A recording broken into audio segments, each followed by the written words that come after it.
ছয় ঋতুর দেশ বাংলাদেশ। আর এই সবগুলো ঋতুর মধ্যে গরমকালটা হচ্ছে অন্যতম একটা সময়, যখন বের হয় নানান ধরনের রসালো ফল। সব ধরনের ফলের মধ্যে কাঁঠালটা হচ্ছে অন্যতম একটা ফল, যেটা কিনা ছোট থেকে বড় সবাই পছন্দ করে। বিভিন্নভাবে আমরা খেয়েও থাকি। তাই আজ আমিও একটা নিয়ে আসলাম মজাদার একটা রেসিপি। অনেকগুলো কাঁঠাল আজ সারিবদ্ধভাবে বসে আছে আমার রান্নাঘরে। এনেছে আমার মা বাড়ি থেকে। আর ওখান থেকে একটা কাঁঠাল নিয়ে আমার বরমশাই ভাঙতে বসলো। আমি যতই কাজ করি না কেন, এই কাঁঠাল ভাঙার কাজটা আমার একদম ভালো লাগে না।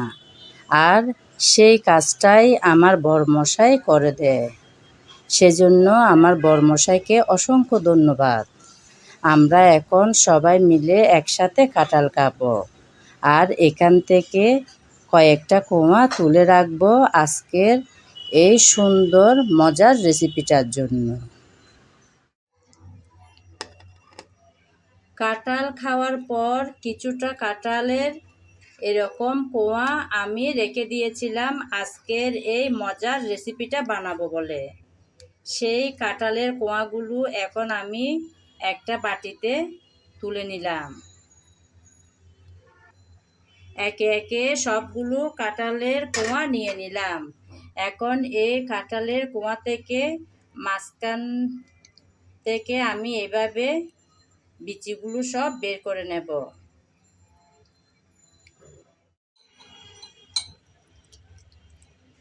একটা একটা করে সবগুলোর বিচি আমি এভাবে বের করে নিলাম। এগুলো দিয়ে হয়ে যাবে আজকের সে মজার রেসিপিটা। এগুলো আমি এখন ব্লেন্ড করে আনবো।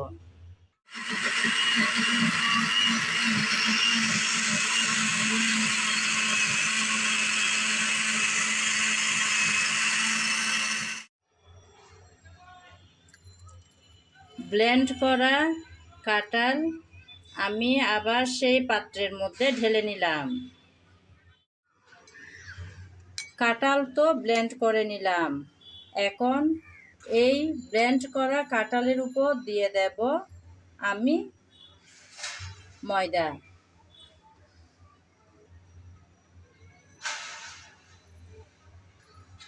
তারপর দিলাম চিনি। মিষ্টিটা আপনারা আপনাদের পরিমাণ মতন দেবেন। কাঁঠাল মিষ্টি হলে খুব বেশি চিনি দেওয়ার দরকার নেই। তারপর দিলাম সামান্য লবণ।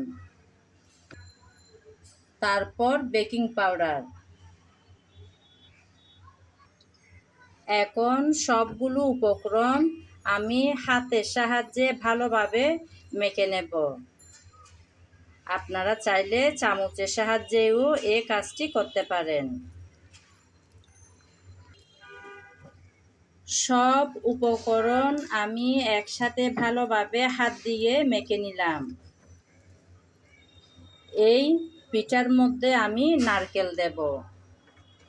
তাই কিছুটা নারকেল আমি এরকম টুকরা টুকরা করে কেটে নিয়েছি, সেগুলো দিয়ে দিলাম। এখন নারকেল সহ ভালোভাবে মিশিয়ে নেব। যদি পানি দিতে হয় তাহলে আপনারা পানি দেবেন। আমি কাঁঠালের যে রস ব্যবহার করলাম সেই রস আমার পরিমাণে ঠিকঠাক হয়েছে, তাই আর পানি দিতে হলো না। এখন ভালোভাবে নারকেলের সাথে মিশিয়ে নেব। এই মিশানোটা যতই ভালোভাবে হবে পিঠা দেখতে আর খেতে দারুণ হবে। তাই একটু সময় ধরে ভালোভাবে এই মিশানোর কাজটা করে নিতে হবে।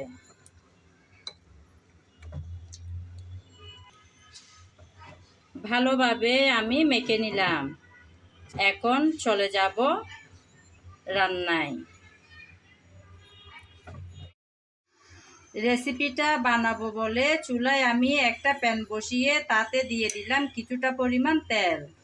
তেল গরম হয়ে আসার পর একটা চামচের সাহায্যে এভাবে একটু একটু করে আমি দিয়ে দিচ্ছি। তেল কিন্তু অবশ্যই ডুবো তেল হতে হবে। এই পিঠা ডুবো তেলে করতে হবে, তাহলে কিন্তু ভালো হবে খেতে, আর বানাতেও অনেক সহজ হবে। এভাবে করে একটু একটু করে যতটুকু আমার প্যানের মধ্যে ধরে ততটুকু আমি দিয়ে দেব। অনেক মজার কিন্তু এই পিঠা। পুয়া পিঠা কিন্তু আমরা কম বেশি সারা বছর খেয়ে থাকি। যখন কাঁঠালের সিজন আসে তখন চাইলে এই মজার পিঠা বানাতে পারি, সবার প্রিয় কাঁঠাল দিয়ে। স্বাদে আর গন্ধে অতুলনীয় মজার এই রেসিপিটা। একে একে বেশ কয়েকটা দিয়ে দিলাম।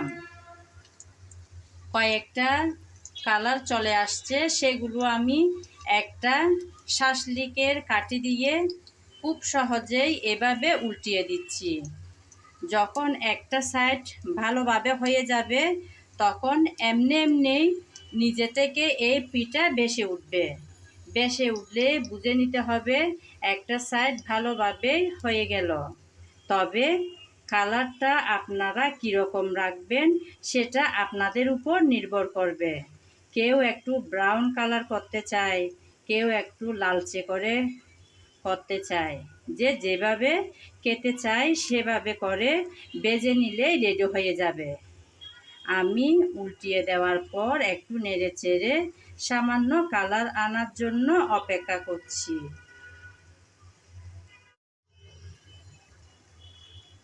উল্টিয়ে পাল্টিয়ে লাল লাল করে ভেজে নিলাম। আমি এরকম কালার আসার পর আর ভাজবো না। এখন তেল থেকে একটা ঝাঁঝরির সাহায্যে সবগুলো পিঠা তুলে নেব।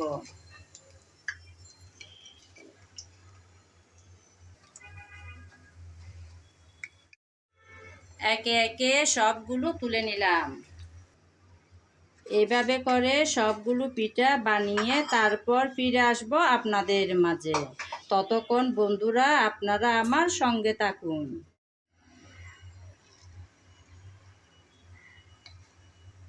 সবগুলো তুলে নেওয়ার পর আমি আবার সেই প্যানের মধ্যে একটু একটু করে আবারও কিছুটা পরিমাণ দিয়ে দিচ্ছি।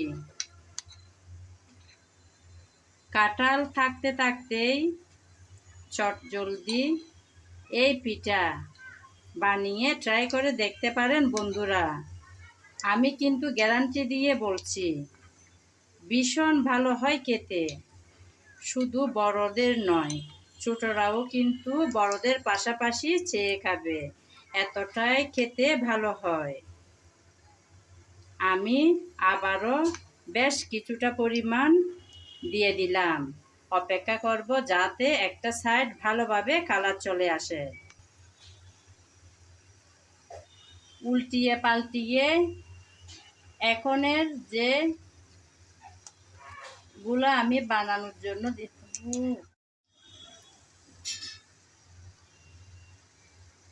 একটা সাইড কালার আসার পর আমি উল্টিয়ে পাল্টিয়ে দুটোটা সাইড ভালোভাবে লাল লাল করে ভেজে নিলাম। এখন এগুলোও তুলে নেব।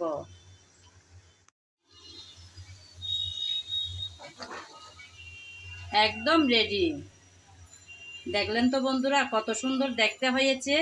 এই পিঠা দেখতে যেমন সুন্দর, খেতেও হয় কিন্তু অসাধারণ। অনুরোধ রইল একবার হলেও ট্রাই করে দেখার জন্য। এই যে বন্ধুরা, রেডি আমার আজকের এই মজাদার কাঁঠালের পিঠা।